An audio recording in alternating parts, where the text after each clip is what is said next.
السلام عليكم ورحمة الله وبركاته. ازيكم يا حبايبي؟ عاملين ايه؟ يا رب تكونوا بألف خير ان شاء الله. النهاردة هعمل معاكم حلقة حلوة قوي قوي ان شاء الله، هتعجبكم هتنفعكم يا حبايبي في المدارس كتير. تغيير لنوع او تغيير لشكل البيض، بالذات للولاد في المدارس، لان طبعا انا زيكم ولادي طبعا بيزهقوا او بملوا من مرة مسلوق ومرة مقلي، فالولاد بيزهقوا. النهاردة هعمل لكم فكرة حلوة قوي بالبيض ان شاء الله، ببيضتين اتنين هتعملي فطار او عشاء، او نوع من انواع البيض في الفطار او العشاء.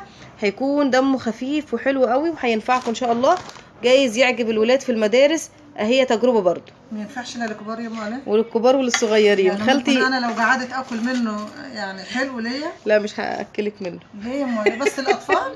لا انا عاملاها كلنا للمدارس، أطفال. انا عاملاها للمدارس الست بس. تعتبرينا احنا رايحين المدارس دور تاني، ايه رايك؟ بصي يا حبايبي، اول حاجه معانا كل اللي هنحتاجه ان شاء الله بيضتين وكيس شيبسي. كيس شيبسي يكون صغير، انا بنتي هي جابت الكبير، انما انا عايزه الصغير مش عايزه الكبير، اللي هو معرفش ب2 جنيه دوت، بالطماطم بالشطه والليمون اللي انتوا حابينه. انا بحبه بالطماطم لان هو هيبقى زي نوع خضار. تمام. فان شاء الله اول حاجه معانا هنحط بقى هنا ايه في البوله بتاعتنا كميه من الخضار. معانا طماطمايه او نص طماطمايه ونص قرن فلفل وبصلايه صغيره خالص وشويه شبت وبقدونس صغيرين. هنحط بقى هنا في البوله كده بالراحه. اول حاجه برضو هنهري، عايزين نفتفت هري خالص اللي هو الشيبسي، ادوبه في الهو. تمام. هنخليه زي قطع الايه البصل والفلفل كده. لا في الكيس، تمام. هناخد شويه من الشبت والبقدونس دوت، يعتبر زي العجه كده او بيض بالخضار، بس بيضاف عليه شويه من الشيبسي، هيعجبكم جدا جدا. وطبعا خالتي لسه ايه بكسر في الشيبسي بس. بصوا هنحط شويه طماطم، شويه من البصل، ممكن الكميه كلها او على حسب ولادكم وعدد افراد بيت. طبعا زي ما قلت لكم انا هحتاج كمان هعمل البيض بشكل جميل جدا النهارده. يمكن يعني ايه، مش بالشكل التقليدي، مش اللي هو هيتحط في الطاسه وخلاص كده، لا، هنعمله بشكل حلو قوي. دلوقتي بقى ايه، هكسر البيضتين على الخضار دوت. وبصوا يا حبايبي زي ما انتم شايفين دلوقتي بقى ايه، انا حطيت البيضتين اهم. هنقلب بقى الخلطه دي، وهحط شويه فلفل اسمر وشويه ملح صغيرين. لا، او ما كترش الفلفل الاسمر كمان، علشان قصدي الملح، علشان كيس الشيبسي فيه ملح، نراعي الحته دي. انا بس هستنى ثواني بس لغايه ما خالتي تخلص كيس الشيبسي. ودلوقتي بقى ايه، هحط شويه صغيرين من الفلفل الاسمر. ممكن نستغنى عن الملح دلوقتي لغايه ما نشوف الشيبسي. خالتي بقى هتنزل بنص كيس الشيبسي. كيس الشيبسي ده ب5 جنيه، لا احنا هنجيب الصغيره ب2 جنيه حبايبي، هي بنتي جابت الكبير. تمام. حلو. بسم الله. هنضيف بقى الشيبسي كده. في ناس ممكن تقول احنا انتوا يعني ايه بتعملوا الحاجات الوحشه للولاد. انا عن نفسي ولادي مهما منعتهم عن الشيبسي والحاجات دي بيجيبوها حتى لو من ورايا، فاحنا نعملها كده بطريقه صحيه احسن ما هم يشتروها من ورانا. اذا كان هم بنكون احنا قاعدين قدام البيت عندنا يا جماعه، وهم بيروحوا يشتروا ويجيبوا يدونا، احنا الناس الكبيره بدونا. هي دي الخلطه. دلوقتي بقى ايه، هجيب كوبايتين وهرجع عشان اوريكم هنطبخ البيض بشكل مختلف هيعجب الولاد النهارده ان شاء الله. تطبخ على النار يا مالا؟ امال انا هطبخه على الكانون. طب يلا مش ينفع على القانون. ودلوقتي يا حبايبي زي ما انتم شايفين بقى ايه، قلبنا البيض بالشيبسي بالطماطم بالبصل بالفلفل بشويه شبت وبقدونس. اكله مغذيه جدا. هقول لكم هو الشيبسي الحاجه الوحيده اللي مضره، بس برضو ولادنا بيشتروه من ورانا وقدامنا بياكلوه غصب عننا الصراحه، يعني خلينا كده ايه نكون صراحه مع بعض.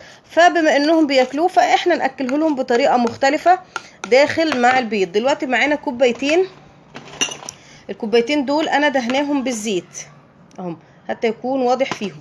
دلوقتي بقى هنزل بالخلطه، بسم الله. هنا هندهنهم كده خفيف بالزيت، وننزل بالخلطه او البيض او العجه دي يا حبايبي في الكوبايات كده، وبعد كده هنمسح الكوبايه. وبكده يا حبايبي نكون خلصنا معاكم خلطه البيض اهي، زي ما انتم شايفين كده في الطبق اهي. تمام. في الكوبايتين بصوا شكلهم قبل لسه ما نسويهم خالص. دلوقتي بقى انا حاطه ايه ميه على النار، هدخل عشان اوريكم الخطوه اللي بعد دي على طول، وان شاء الله بعدها هتشوفوا شكل البيض عامل ازاي. ودلوقتي يا حبايبي زي ما انتم شايفين معانا بقى حله تيفال او حله الومنيوم عادي مفيش مشكله، او صينيه او طاسه.